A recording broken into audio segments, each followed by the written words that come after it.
There's a very small and very short book that I've read. The title of it is, How Do You Kill 6 Million People? It's it's a quick but sober read. The outline and the answer to the title's question is quite simple. It's basically 3 steps. Lie to people, make the lie big, and you repeat it over and over again. As we close our journey of beginnings in Genesis, the original strategy of the enemy once again comes to the forefront. At a tower. And although the tower is no longer visible, it remains as a symbol of the ancient and lingering rebellion against God. So let's visit again the Tower of Babel and the lie connected to it, today on Truth Matters. Today, truth is denied, ignored, and resisted with open hostility. Yet in life and in times of crisis, we discover that truth matters. In this last episode in my series on beginnings, as I've said before, the first 11 chapters of Genesis establish the foundational truths for the rest of the entire Bible message. We've been told that God is the creator, which tells us of the origin of everything. We're informed about mankind and how we are created in the image of God, and from there we derive our value and place in the world. We also learn about the fall of mankind with the introduction of sin into the world. Our relationship with the Creator has been marred, and now we understand the problem that infects all of us and all of creation. But God also provides the beginning indication that He will provide a solution for this problem. Genesis also tells us of the great flood with which He judged the out-of-control rebellion of mankind. And within that judgment, God redeemed His plan to provide a way forward toward His goal for this world and for mankind. This brings us to where we find ourselves today as we revisit the Tower of Babel.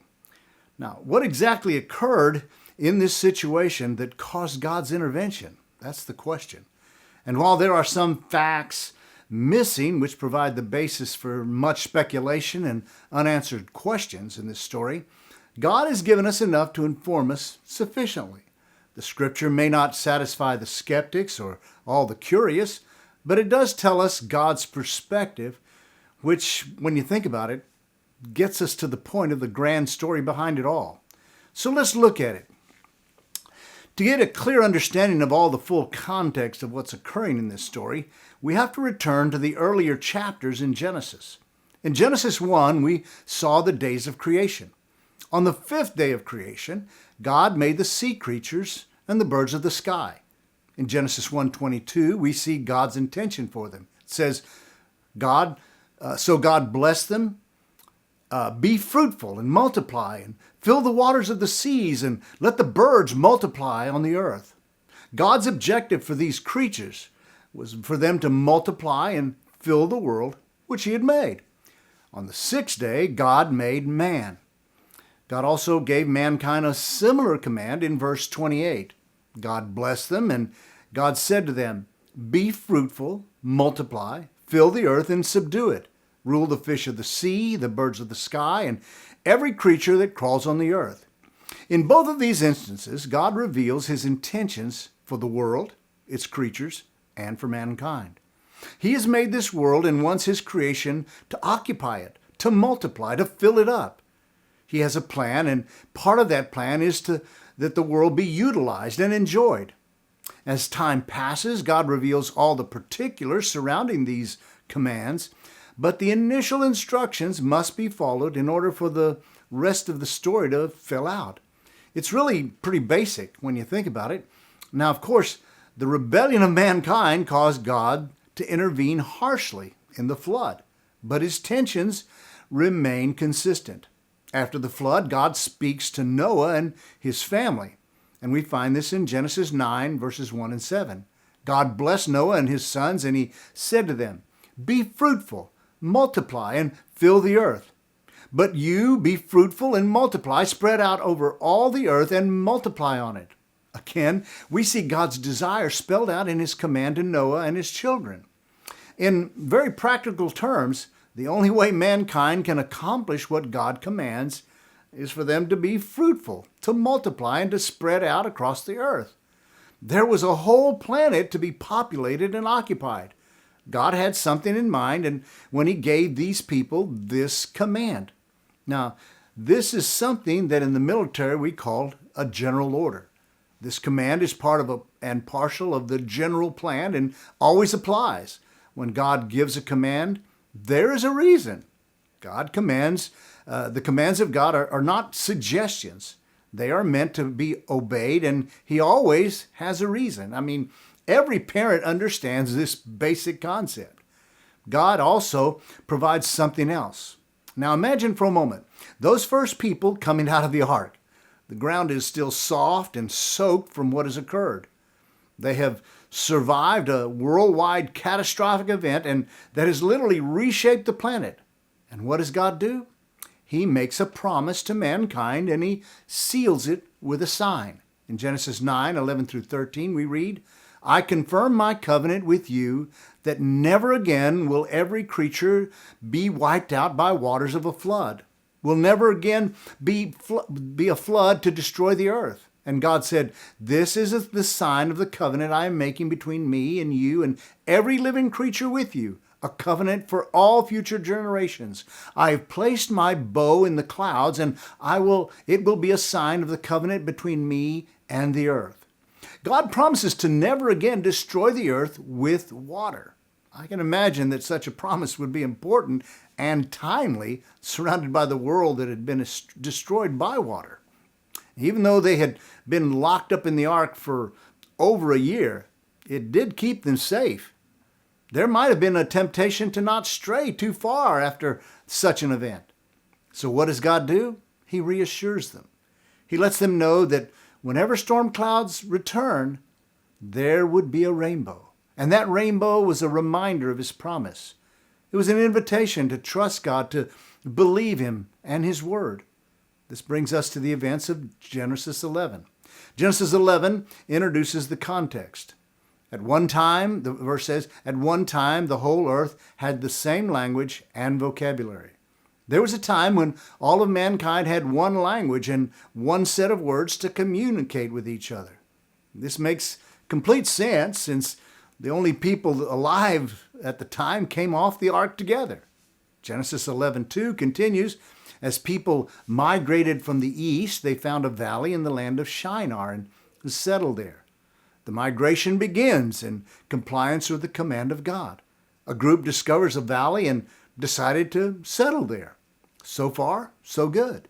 In Genesis 11:3 we read, they said to each other, come, let us make oven-fired bricks. They used brick for stone and asphalt for mortar. Now something new is occurring. People came up with a plan for permanent residency.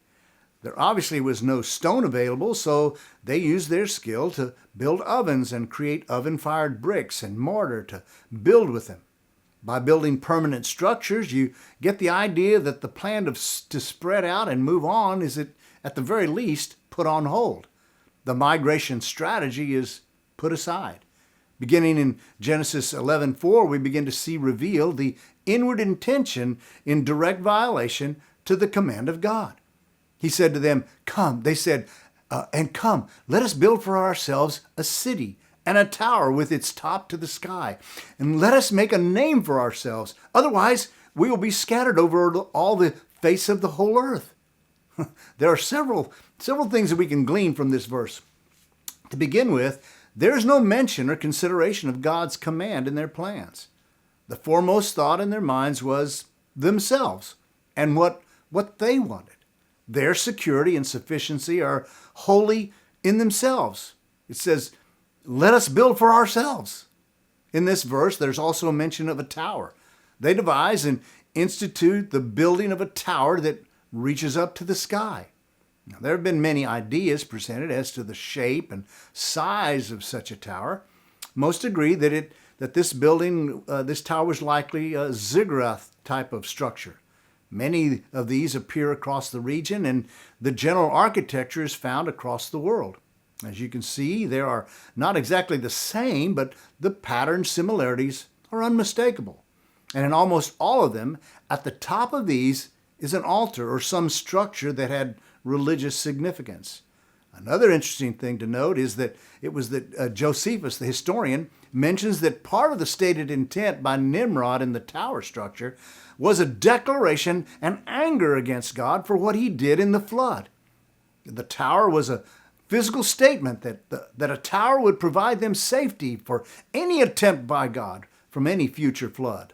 That, of course, is anecdotal, but it does confirm a defiant attitude made clear in the stated motive of building the tower. Let us make a name for ourselves, it says. Again, God is not included in any of their actions.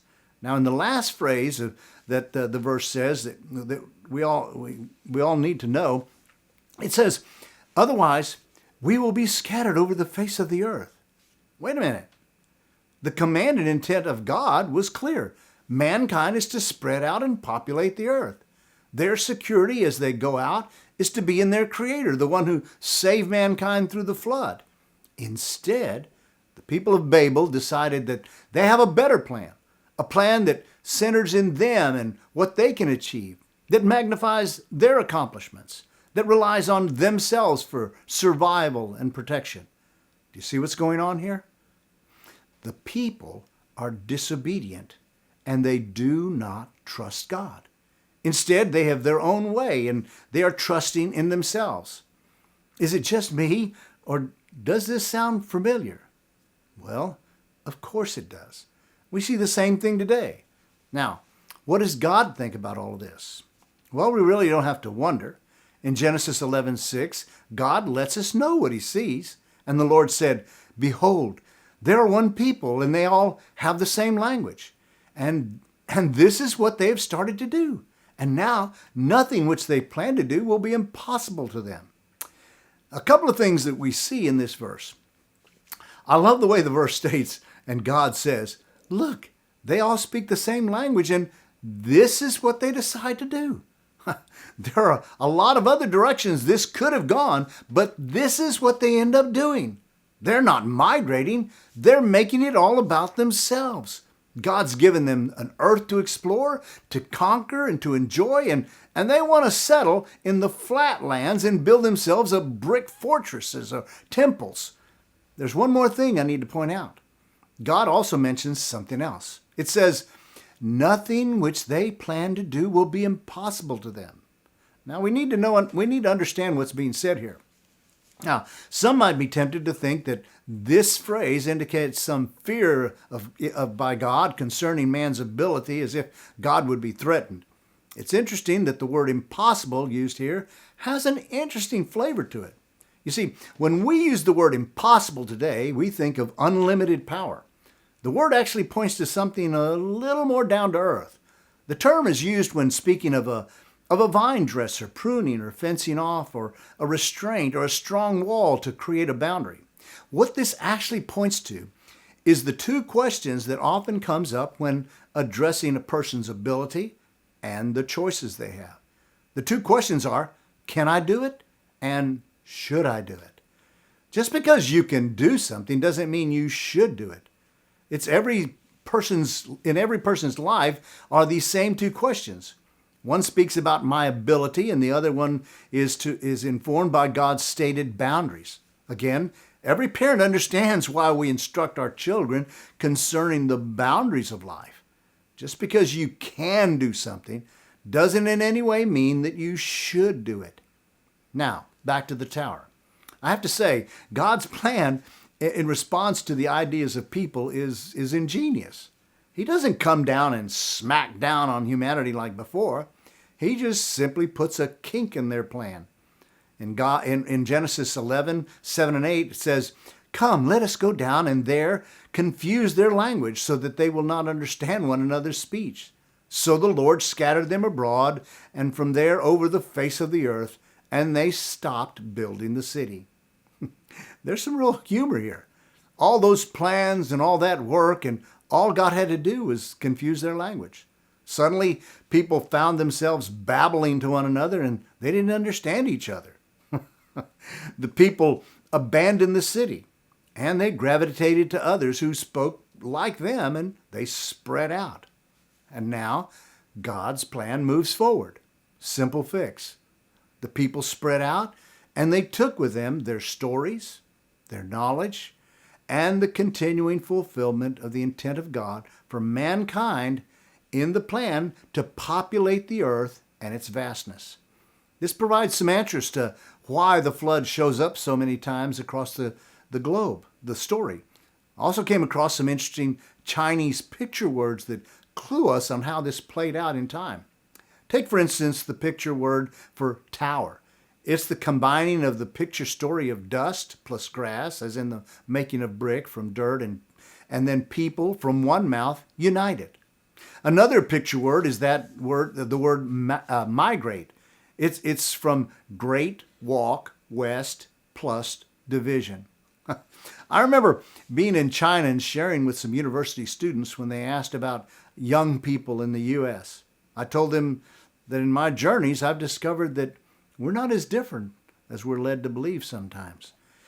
We share the same desires. We have the same failings. And the reason is we have one Creator over all of us. This is an old story, but things haven't changed as much as some may think. The hearts of people are drawn towards selfish pride that declares its independent self-sufficiency. God has revealed His desire and plan, and we too often rebel and go our own way.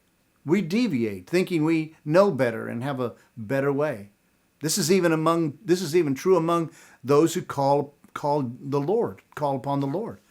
But there are some important lessons available to those who pay attention. God has a plan. It's His plan, and this plan will be accomplished. We should never think of ourselves as smarter than God. He is supreme. Why? Because He is God. The questions remaining are simple. Will we obey Him? Will we submit in faith, trusting Him with the outcome? He gives us promises. Now it's a matter of trusting ourselves to the one who promised. I love how God makes things simple in complex times like today. Proverbs 3:5-6 says, "Trust in the Lord with all your heart, and do not lean on your own understandings. In all your ways, acknowledge Him, and He will make your path straight." God can be trusted. He rescues and shows us the way forward. It's the truth. And as you know, truth matters.